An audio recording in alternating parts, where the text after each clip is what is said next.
بسم اللہ الرحمن الرحیم۔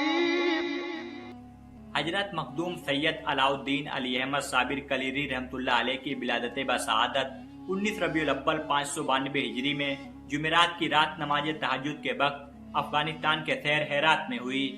آپ کا اصل نام علی احمد تھا اور آپ کے القاب علاء الدین، مخدوم اور صابر تھے۔ حضرت صابر کلیری رحمۃ اللہ علیہ کا سلسلہ نسب حضرت شیخ عبد القادر جیلانی رحمۃ اللہ علیہ سے جا ملتا ہے۔ آپ کے والد کا نام شاہ عبد الرحیم تھا، جبکہ آپ کی والدہ ماجدہ کا نام حضرت ہاجرہ تھا۔ آپ کی والدہ حضرت ہاجرہ حضرت بابا فرید الدین مسعود گنج سکر رحمۃ اللہ علیہ کی بہن تھیں۔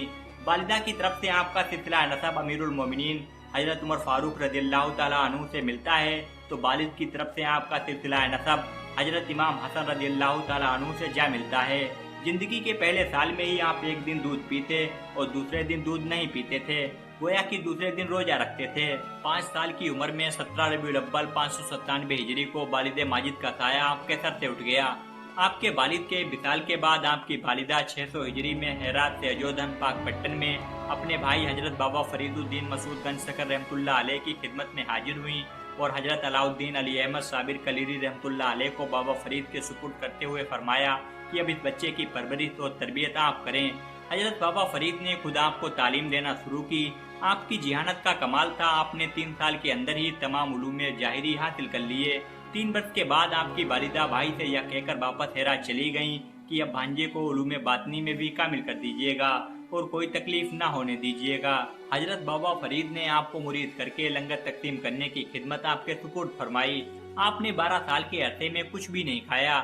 حضرت بابا صاحب کو جب اس بات کا علم ہوا تو آپ نے فرمایا علاء الدین علی احمد صابر ہے۔ اس روز سے آپ صابر کے خطاب سے مشہور ہو گئے۔ جب کچھ عرصے کے بعد حضرت صابر پاک رحمۃ اللہ علیہ کی والدہ ماجدہ حضرت بابا فرید الدین مسعود گنج سکر رحمۃ اللہ علیہ کے پاس اپنے فرزند سے ملاقات کرنے آئیں تو آپ نے حضرت بابا فرید الدین مسعود گنج سکر رحمۃ اللہ علیہ سے صابر پاک رحمۃ اللہ علیہ کے لیے شادی کی درخواست کی۔ چنانچہ اجازت ملتے ہی حضرت بابا فرید الدین مسعود گنج سکر رحمۃ اللہ علیہ کی بیٹی خدیجہ سے حضرت صابر پاک رحمۃ اللہ علیہ کا نکاح کر دیا گیا۔ صابر پاک کی والدہ کو اپنے بیٹے کی شادی سے بہت خوشی ہوئی اور انہوں نے دلہن صاحبہ کو ان کے حجرے میں پہنچا دیا اور خود باہر آ گئیں۔ اس وقت حضرت صابر پاک رحمۃ اللہ علیہ اپنے مراقبے میں مصروف تھے۔ دلہن صاحبہ ان کے دست بستہ کھڑی ہو گئی اور ان کے فارغ ہو کر حکم کا انتظار کرنے لگی۔ آدھی رات کے بعد نماز تہجد کا وقت آیا اور صابر پاک رحمۃ اللہ علیہ نے مراقبے سے سر اٹھایا اور سامنے دلہن کو دست بستہ کھڑے ہوئے دیکھا تو ان سے پوچھا تم کون ہو؟ دلہن نے جواب دیا میں آپ کی بیوی ہوں اور آپ کی خدمت کے لیے حاضر ہوں۔ حضرت صابر پاک رحمۃ اللہ علیہ نے یہ جواب سن کر فرمایا اللہ تو وحدہ لا شریک ہے، پھر مجھے اپنی بیوی سے کیا کام ہے؟ یہ جملہ زبان سے نکلنا تھا کہ زمین سے ایک آگ پیدا ہوئی جس نے آپ کی دلہن کو جلا کر راکھ بنا دیا۔ اس واقعے کے کچھ ہی عرصے بعد حضرت صابر پاک رحمۃ اللہ علیہ کی والدہ ماجدہ کا 2 محرم الحرام 614 ہجری میں وصال ہو گیا۔ 14 ذوالحجہ 614 ہجری کو حضرت بابا فرید گنج سکر رحمۃ اللہ علیہ نے آپ کو خرقہ خلافت عطا فرمائی اور دہلی کی ولایت آپ کے سپرد کی اور فرمایا دہلی جانے سے پہلے ہانسی جا کر حضرت جمال الدین حاسبی رحمۃ اللہ علیہ سے خلافت نامہ پر مہر لگوائیں اور اس کے بعد دہلی جائیں۔ ہانسی میں حضرت جمال الدین حاسبی کی خانقاہ میں پہنچ کر آپ نے پیر و مرشد کی عطا کی گئی سال نکالی اور حضرت جمال الدین حاسبی سے اس پر مہر لگانے کو کہا۔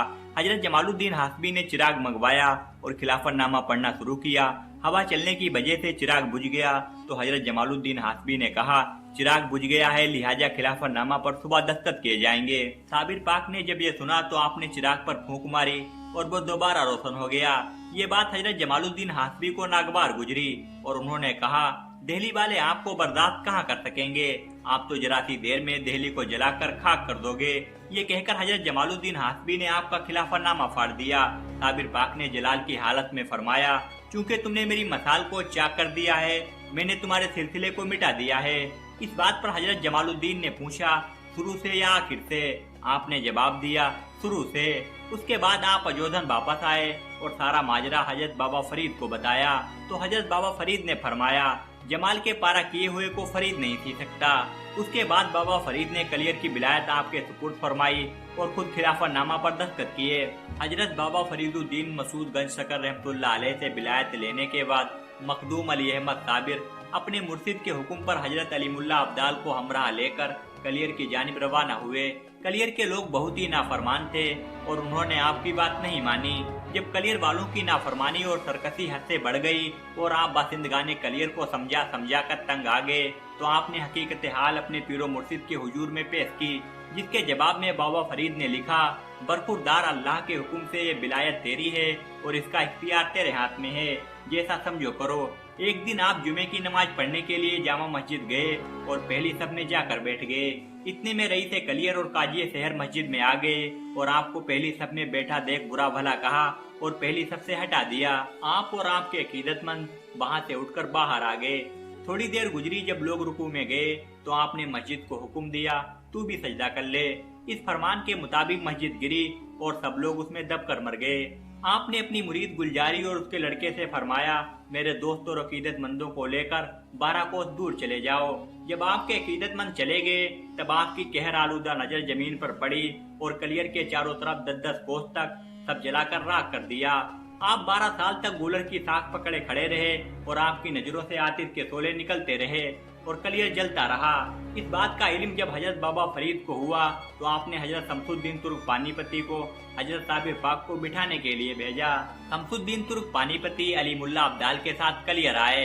जब आप हजरत साबिर पाक के मकाम से कुछ फासले पर रह गए तब आपने बाबाजे बुलंद कुरान पढ़ना शुरू कर दिया और पीठ की जानिब खड़े होकर पढ़ते ही रहे। जब साबिर पाक रहमतुल्लाह अलैह का जलाल कम हुआ और आपको होश आया तो आपने शमसुद्दीन से फरमाया कि तुमको मेरे मुर्शिद ने भेजा है। इस पर शमसुद्दीन ने जवाब दिया, हाँ। हजरत साबिर पाक ने शमसुद्दीन पानीपति को अपनी खिदमत में ले लिया और मुरीद करके खिलाफत भी अता कर दी। जब शमसुद्दीन को आपकी खिदमत करते हुए 24 साल गुजर गए तो आपने एक दिन फरमाया कि शमसुद्दीन तेरी तरबियत मुकम्मल हो गई, अब तुम जाओ और शाही फौज में नौकरी कर लो, मगर याद रखो जिस दिन तुमसे कोई करामत जाहिर होगी वो मेरी जिंदगी का आखिरी दिन होगा। तुम मेरे फर्जंद हो, सिवाय तेरे बंदगाने खुदा में से कोई मेरी तदफीन में शामिल ना होगा। फौरन आकर मुर्शिद की तदफीन करना और उसके बाद ही सरजमी पर ना ठहरना बल्कि पानी पर चले जाना।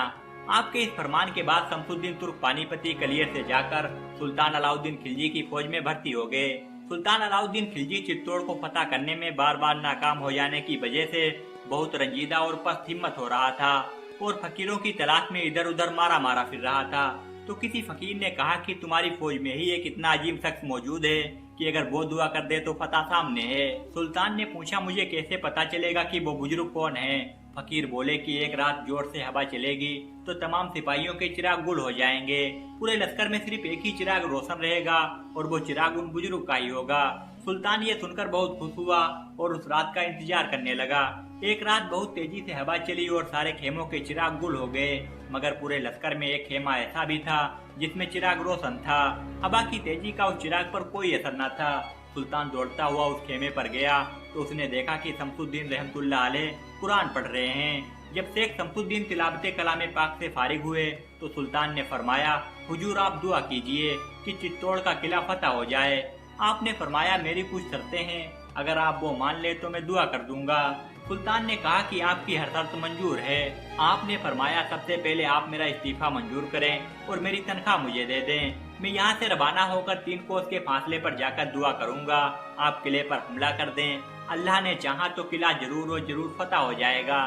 सुल्तान ने आपका इस्तीफा मंजूर किया और तनख्वाह भी दे दी और निहायत इज्जत और एहतराम के साथ रुखसत किया। आपने 3 कोस के फासले पर जाकर दुआ की और इस तरह चित्तौड़ का किला फतह हो गया। हजरत शमसुद्दीन फौरन समझ गए कि आज हजरत मखदूम अलाउद्दीन साबिर का विशाल हो गया है। आप फौरन कलियर के लिए रवाना हो गए। हजरत शमसुद्दीन कलियर पहुंचे तो आपने देखा कि हजरत साबिर पाक रहमतुल्लाह अलैह का जिस्म अतहर बेजान पड़ा हुआ है। ऐसा मालूम होता है कि अभी अभी आंख बंद हुई है। हजरत शमसुद्दीन ने अपने पीरो मुर्शिद को गुस्ल देने का इरादा किया तो गुस्ल हो गया। गुस्ल के बाद कफन पहनाने का इरादा किया तो तदफीन खुद ब खुद हो गई। और जब हजरत शमसुद्दीन ने नमाज जनाजा पढ़ाना चाही तो आवाज आई, ठहरो। देखा तो एक नकाबपोश शख्स घोड़े से उतरा और उसने नमाज जनाजा पढ़ाई। और जब वो शख्स घोड़े पर बैठकर जाने लगा तो हजरत शमसुद्दीन ने घोड़े की लगाम पकड़ ली और फरमाया, आप कौन हैं? चेहरा तो दिखाइए। उस शख्स ने अपना नकाब उठाया तो हजरत शमसुद्दीन के होश उड़ गए, क्योंकि वो खुद हजरत साबिर पाक थे। आपने फरमाया, देखो शमसुद्दीन, याद करो, तुमने एक दिन मुझसे सवाल किया था फना क्या है और बका क्या है। जनाजे की तरफ इशारा करके कहा ये फना है और अपनी तरफ इशारा करके कहा ये बका है। इतना कहकर आप रूपोश हो गए और हजरत शमसुद्दीन वहीं गिरकर बेहोश हो गए। हजरत साबिर पाक की मजार उत्तराखंड राज्य के शहर रुड़की से 10 किलोमीटर दूर कलियर शरीफ में बनी हुई है। अकीदतमंद आपके दर पे आते हैं और अपनी झोलियां भर कर जाते हैं।